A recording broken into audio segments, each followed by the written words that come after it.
بسم اللہ الرحمن الرحیم۔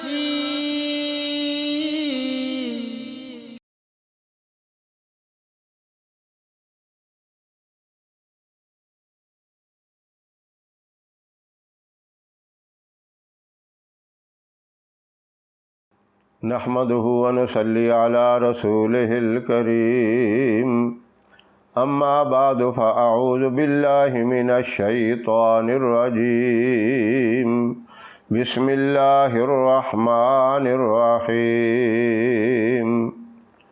محترم سامعین، السلام علیکم ورحمۃ اللہ وبرکاتہ۔ جمعہ کا دن تمام دنوں میں افضل دن ہے، اور اس جمعے کو عید کا دن بھی کہا گیا ہے۔ آسمانوں پہ فرشتوں کے لیے یہ رحمت والا اور مبارک دن ہوتا ہے، زمین والوں پہ محبوب صلی اللہ علیہ وسلم کی امت کے لیے یہ ایک بہت ہی مبارک دن ہے، اور خاص طور پر رمضان المبارک کے جو جمعہ کے دن آتے ہیں وہ اور ہی عظمت کے لحاظ سے، فضیلت کے لحاظ سے، مقام کے لحاظ سے بڑھ جاتے ہیں۔ تو آج میں آپ سے رمضان المبارک کے دوسرے جمعہ کا ایک خاص وظیفہ ہے جو اللہ سے گہرا تعلق قائم کرنے کے لیے، اللہ سے مضبوط تعلق قائم کرنے کے لیے ہے۔ ظاہر ہے جب اللہ سے گہرا تعلق قائم ہوگا تو اللہ ہماری حاجات کو سنیں گے اور ہماری دعاؤں کو قبول فرمائیں گے۔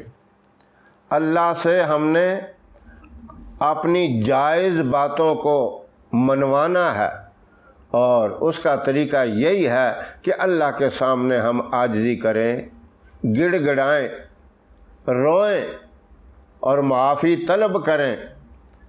اتنا گڑ گڑائیں، اتنی عاجزی کریں کہ اللہ کو ہمارے اوپر ترس آ جائے، اور اللہ ترس کھا کر ہماری ان پریشانیوں کو دور کر دیں، حاجات کو پورا کر دیں۔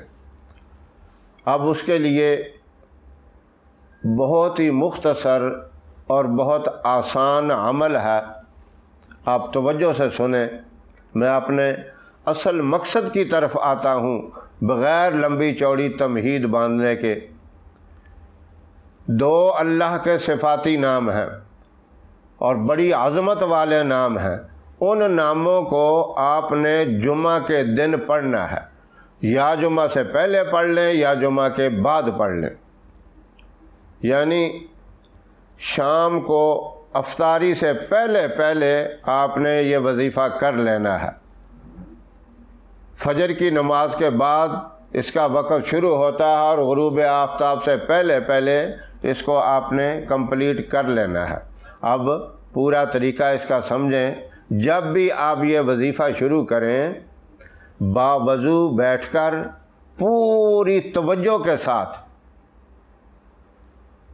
یکسوئی کے ساتھ، یعنی اس میں کسی قسم کا کوئی اور خلل نہ ہو، ایسی جگہ پہ آپ بیٹھیں، وہ مسجد میں ہو یا گھر میں ہو، جس جگہ پہ آپ کو کوئی پریشان نہ کرے، کوئی ڈسٹرب نہ کرے، ایسی جگہ بیٹھ کر آپ نے پہلے 7 مرتبہ درود ابراہیم پڑھنا ہے، اور اس کے بعد 313 مرتبہ یا مجیبو یا وہابو یہ پڑھنا ہے۔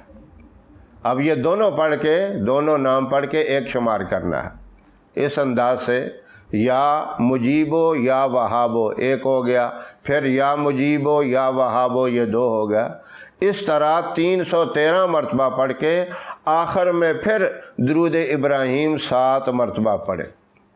اس کے بعد کوئی بھی آپ کی پریشانی ہے، کوئی بھی آپ کی حاجت ہے، اس حاجت کو اپنے ذہن کے اندر رکھ کر اللہ سے دعا مانگنی ہے کہ یا اللہ میری یہ حاجت پوری فرما، میری یہ ضرورت پوری فرما۔ وہ روزگار کے متعلق ہے، اولاد کے متعلق، کوئی کاروبار کے متعلق ہے، یا کوئی اسٹوڈنٹ ہیں وہ یہ چاہتے ہیں کہ میں اعلیٰ نمبروں میں اعلیٰ پوزیشن حاصل کر کے کامیاب ہوں، وہ یہ تصور کر کے یہ وظیفہ کر سکتے ہیں۔ کوئی بھی آپ کی جائز ضرورت ہے، جائز حاجات ہے، اس کا ذہن میں تصور رکھ کے آپ کر سکتے ہیں۔ اور دوسری بات یہ بھی سمجھیں، صرف ایک کام کے لیے نہیں، آپ کے 2-3 اکٹھے کام ہیں، 4-5 اکٹھے کام ہیں، ان سارے کاموں کا تصور کر لیں۔ آپ صلی اللہ علیہ وسلم نے فرمایا اللہ سے جب مانگنا ہے تو کسی قسم کی کنجوسی نہیں کرنی، بخل نہیں کرنا، فراخ دلی سے اللہ سے مانگیں، کیونکہ اس کے خزانوں میں کوئی کمی نہیں ہے۔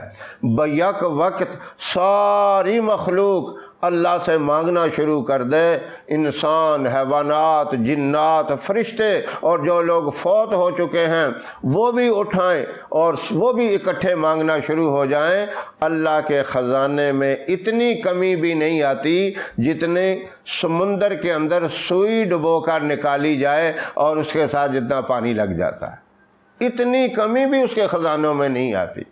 یہ تو ایک مثال دے کے علماء نے بات سمجھا دی، اس لیے فرمایا کہ جب بھی مانگو بڑی فراخ دلی سے مانگو۔ یہ بہت ہی طاقتور وظیفہ ہے، بہت مجرب وظیفہ ہے اور آزمودہ وظیفہ ہے۔ آپ کی جتنی بھی پریشانیاں ہوں گی اللہ رب العزت اپنی رحمت سے ضرور پوری فرمائیں گے۔